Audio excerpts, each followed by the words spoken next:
JBNN will keep you informed. I'm Michelle Jones, and in the news, another motorist killed in collision with a cow. A man is dead and two other people hospitalized following a motor vehicle collision on Bay Road in Little London, Westmoreland on Wednesday. The deceased has been identified as 23-year-old Christopher Samuels, otherwise called Delano, of Darling Street in Savlamar in the parish. The police say about 2:20 a.m. Samuels was driving a Toyota Axie motor car towards Negril with a man and woman aboard. Upon reaching a section of the roadway, a car walked into the path of the vehicle, causing a collision. Samuels lost control of the vehicle and it hit a tree. The three sustained serious injuries and were taken to hospital, where Samuels was pronounced dead and the passengers hospitalized. Samuels is the second person in less than 72 hours to be killed due to stray cows in that area. On Sunday, 21-year-old Constable Tajay Banks died as a result of injuries he sustained when his service motorcycle collided with a cow. Canadian visitor drowns at Alligator Pond Beach. A Canadian visitor is suspected to have drowned while swimming at the Alligator Pond Beach in Manchester on Monday afternoon.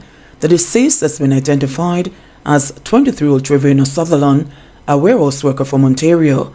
It was reported that around 5:30 p.m., Sutherland and family members visited the beach. While swimming, Sutherland encountered difficulties. Police said he was rescued by a passerby who attempted to resuscitate him, but all efforts failed. The police were summoned, and the body of the deceased was seen lying on his back on the shores of the beach, clad in multicolored shorts. No mark of violence was observed on the body, the police said. Sutherland was transported to the Mandeville Regional Hospital, where he was pronounced dead. The body was removed to the morgue pending a post-mortem examination. Murders down by more than 100. The number of murders committed between January 1 and July 29 has dipped by 105 when compared with the corresponding period last year. According to the Jamaica Constabulary Force's recently updated serious crimes report, 786 murders were recorded on the island as of last Saturday. The figure is 11% less than the 891 recorded up to July 29 last year. Of the 19 police divisions across the island, only Hanover, Sumter 7.3%, St. Ann 40%, Portland 12.5%, Clarendon 17.3%, and Kingston Western 16.3% have recorded increases in murder. Trelawney 60%, St. Andrew Central 45.8%, and St. Thomas 39.3% experienced the biggest drop. There has been a 9% decline in shooting, with 618 cases being recorded by the police. A total of 560 persons were injured in gun attacks over the period, compared to 651 in 2022. Other major crimes showing decline are rape down 25%, robbery down 22%, and break-ins down 12.5%.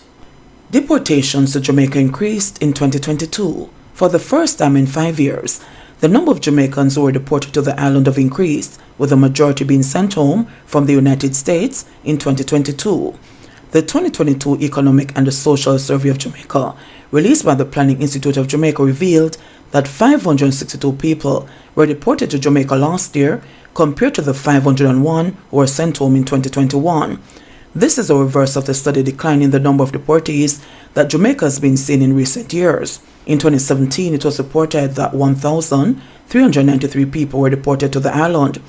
This reduced to 1,183 in 2018, and in 2019, it further declined to 1,051. Only 653 people were deported in 2020. According to the 2022 survey, 80.3% of the deportees last year were males. The U.S. accounted for 328 of the people deported.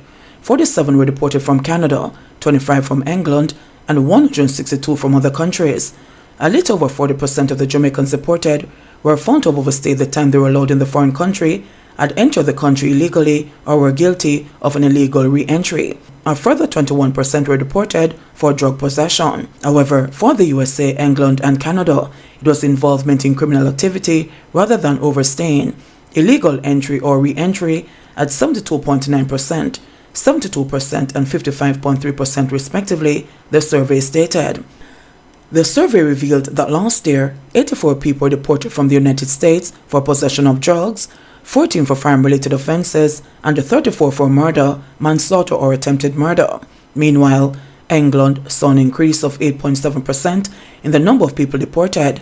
5 were banished for possession of drugs, 5 for sexual offences, and 7 for overstaying, illegal entry, or illegal re-entry. Meanwhile, a total of 15 persons were extradited from Jamaica, 13 to the US and 2 to England for a number of reasons, including lottery scamming, drug-related offences, international money laundering, and murder.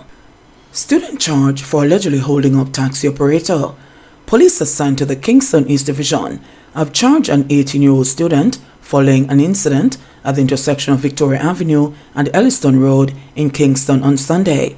He is Kimani Small, otherwise called Kun, of Anderson Street, Kingston. He has been charged with assault with the intent to rob, assault of common law, and being armed with a prohibited weapon.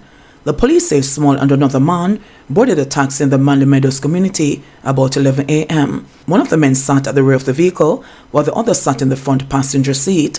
The one at the back reportedly brandished a gun, which he placed at the driver's head and demanded all his property.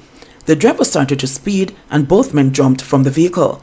On Monday, Small was arrested and placed on an identification parade where it was pointed out his alleged accomplice is still at large. Old Harbour car stealing ring dismantled. The Old Harbour police in St. Catherine are urging citizens to take more care in securing their vehicles, following the dismantling of a major car theft ring on Sunday in Churchpen, where 11 vehicles were seized. We implore persons to put trackers on your vehicles, secure your vehicles as best as practicable, and any suspicious activity of persons you see in your space, just inform the police and we will come and do our investigation. Superintendent Upton Nicholson, head of the St. Catherine South Police Division, said. He said the police, following several leads, conducted a number of inquiries that led them to the area. The seized vehicles include 6 Nissan AD wagons, a Nissan Tiida, a Mitsubishi Lancer, 2 Toyota Wish, and a Toyota Avensis. Along with these, police also recovered a substantial cache of car parts, also believed to be stolen.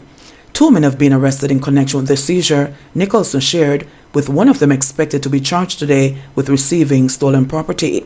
He said the police are still investigating the other man's role in the crime. Treating with these matters, sometimes it takes a little bit of technicality, and so the investigators are doing all they can, he said.